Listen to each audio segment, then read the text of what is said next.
Imagine the IRS handing you a 20% off coupon for your business profit. That coupon exists and it is called the Qualified Business Income Deduction, or Section 199A. Miss it, and you may overpay thousands. But it is not automatic. You have to qualify, compute it right, and avoid hidden caps. By the end, you will know who gets it and how to lock in your slice.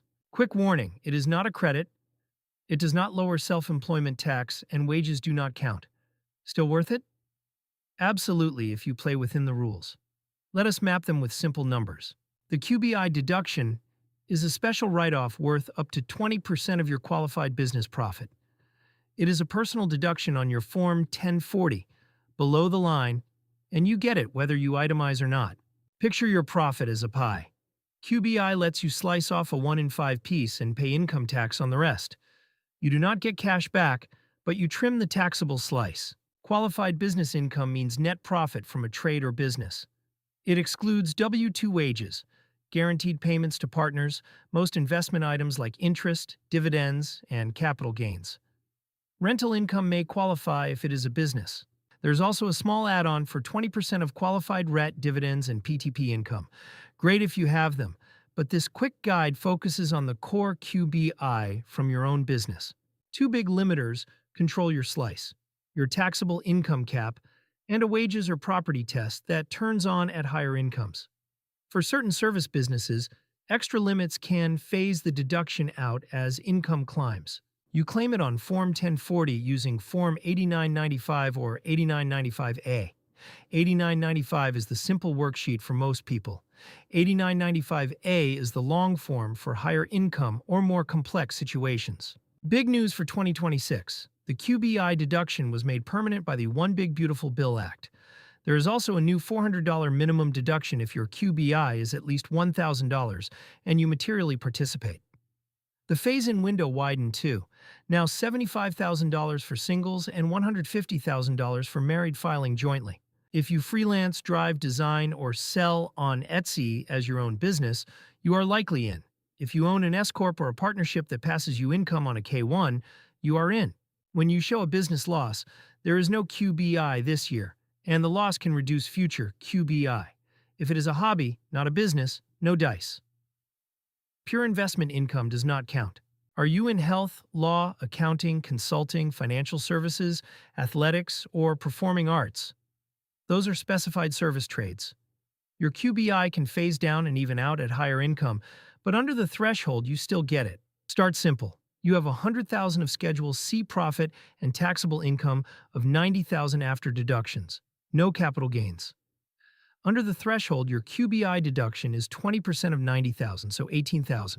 If taxable income is lower than your business profit, that lower number caps your 20% calculation. The law says the final deduction can never exceed 20% of taxable income minus net capital gains. Example, profit $120,000, taxable income $115,000, but that includes $10,000 of long-term gains. The overall cap uses $115,000 minus $10,000 equals $105,000, then 20% is $21,000, even if 20% of QBI is larger.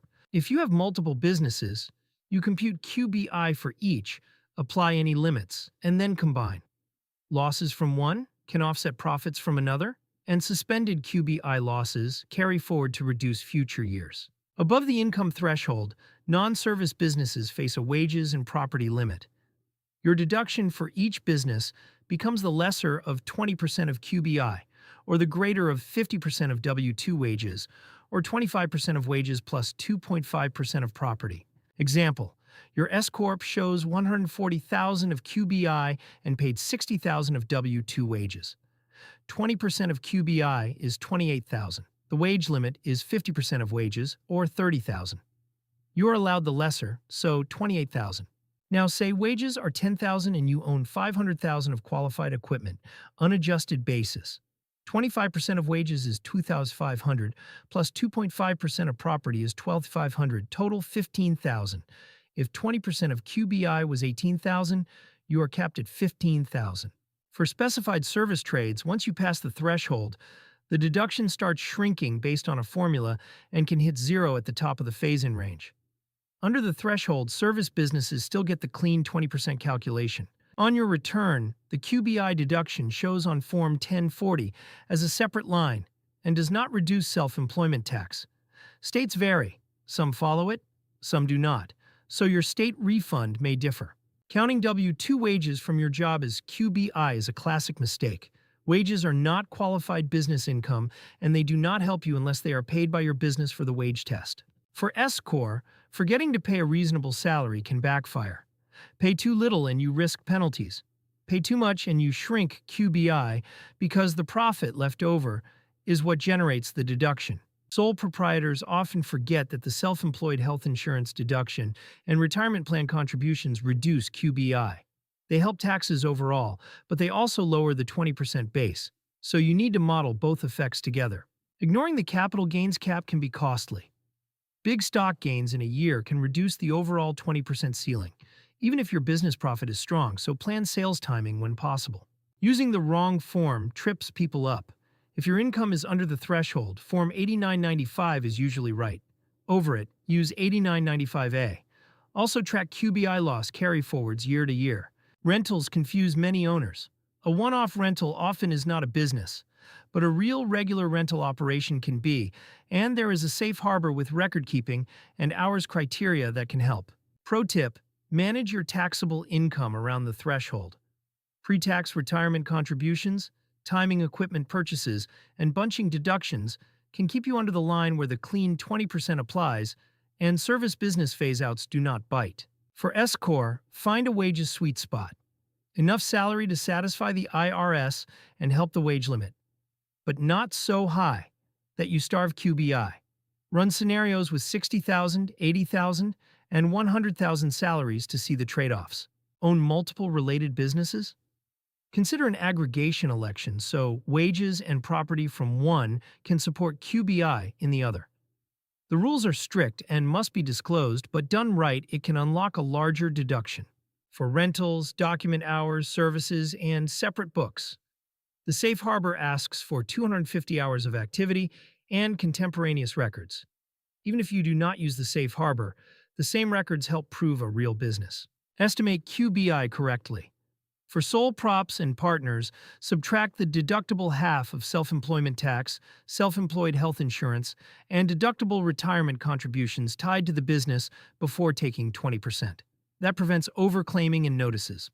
Track QBI by business. Keep a simple worksheet listing profit, W-2 wages, property basis, and any carryovers for each entity or schedule. Tie it to your K1 boxes, so next year is a quick update, not a rebuild. Plan around the overall taxable income cap. If you are selling stock or property, consider staggering gains across years so they do not crowd out your QBI deduction in one spike year. Action step: pull last year's return. Circle Schedule C each K1 and any rental schedules. Those are your likely QBI sources. Write the profit, wages, and property numbers for each on one page. Next, choose your form. If you are under the income threshold, use Form 8995 and compute 20% of the right base. If you are over, open 8995A and check the wage and property limits. Make a one-page threshold tracker. List your expected taxable income, any long-term gains, expected W-2 wages inside the business, and planned retirement or equipment moves. Update it quarterly so you can steer before December. Finally, talk to a pro if numbers are close. Bring your tracker, payroll reports, depreciation schedules, and last year's 8995 so the meeting becomes decision time, not data hunting. Want to stack more legal write-offs? Watch our business meals and entertainment deductions next, and then our home office deduction. Explained to cut overhead the smart way. Subscribe for daily plain English tax tips. Taxes Explained.